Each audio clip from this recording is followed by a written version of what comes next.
Ms. Clarke, was Officer Darren Wilson justified when he shot and killed Michael Brown in Ferguson, Missouri in 2014?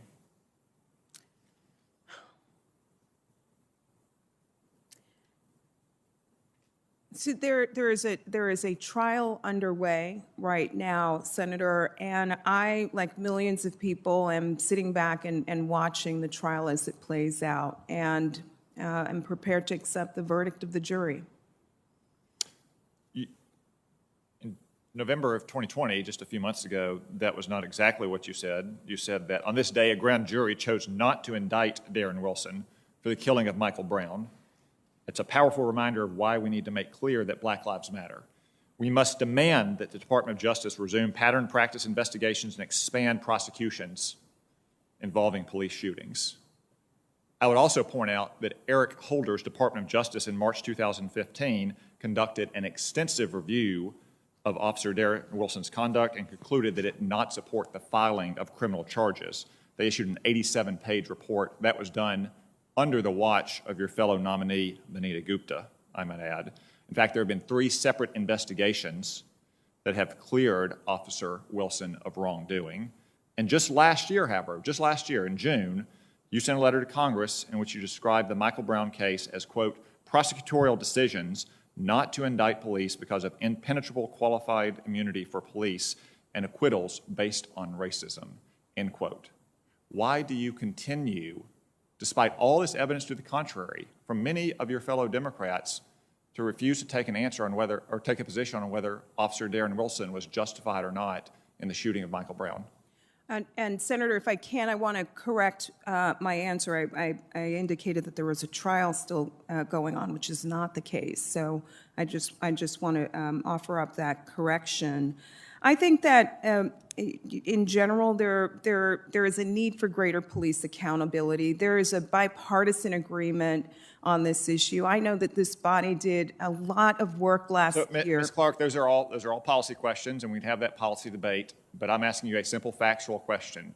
Was Officer Darren Wilson justified or not in the shooting of Michael Brown in Ferguson, Missouri in 2014?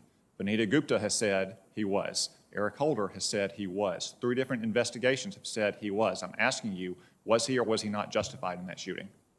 As a private citizen, based on the facts that I know, I'm not privy to the details that the federal government may have been privy to in the course of its investigation. As a private citizen, there is something that feels unfair. And the Department of Justice issued an 87-page report. That's not that's not grand jury sensitive information. That's not secret. It's an 87-page report released by Vanita Gupta when she ran the office that you aspire to lead. It concluded that the shooting was justified. All right. Well, you obviously do not want to take the position that the shooting was justified despite what Eric Holder and Vanita Gupta have said, given the fact that you won't answer the simple question yes or no. Let's turn to another case, which Jacob Blake... Senator, could you please just allow her opportunity to respond? Could you please stop your pattern of interrupting me repeatedly? This happened the last time we had a hearing. I'm sorry. You called a vote in violation of this committee's rules. I will give you additional time, but I'd like to give her a chance to complete her answer. I've asked her a simple yes or no question multiple times. She refuses to answer it. Thank you, though, for your input. Let's turn to another case. Jacob Blake. Was Jacob Blake armed when he was shot during an encounter with the police last year in Kenosha, Wisconsin? I believe the reports indicated that he may have had a weapon on him. I'm not certain of that, Senator. He was armed with a knife. That is not in dispute. Witnesses have said that he was armed with a knife. But yet again, you jumped to conclusions in the aftermath of that shooting. You repeatedly said on social media that he was unarmed. So today, would you like to take a position on whether Jacob Blake was armed or unarmed in his encounter with the police in Kenosha last summer?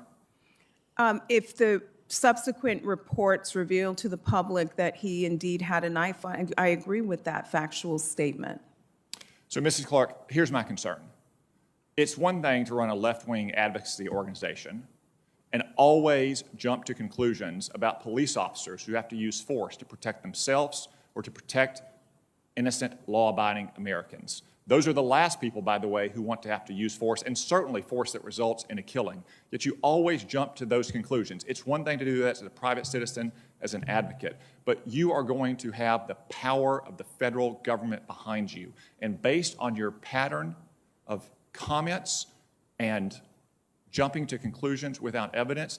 Every cop in America should be terrified that the Department of Justice is going to jump to a conclusion when they have to make a split-second decision to defend themselves or defend innocent law-abiding citizens.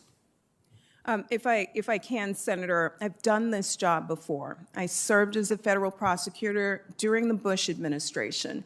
I did that work with the benefit of working alongside and with expert FBI agents who helped to investigate and review the matters before us. As a private citizen running a nonpartisan organization, I appreciate that it's a different role. You have my commitment, Senator, that if I am confirmed to this position, I'll do what I did as a dedicated career attorney inside the Justice Department, which is follow the facts and the law and be guided by the work of FBI agents and other federal law enforcement agents if and when these matters arise. And police officers all around America can see today that you won't even agree with Vanita Gupta and Eric Holder that Darren Wilson was justified in the shooting of Michael Brown in 2014.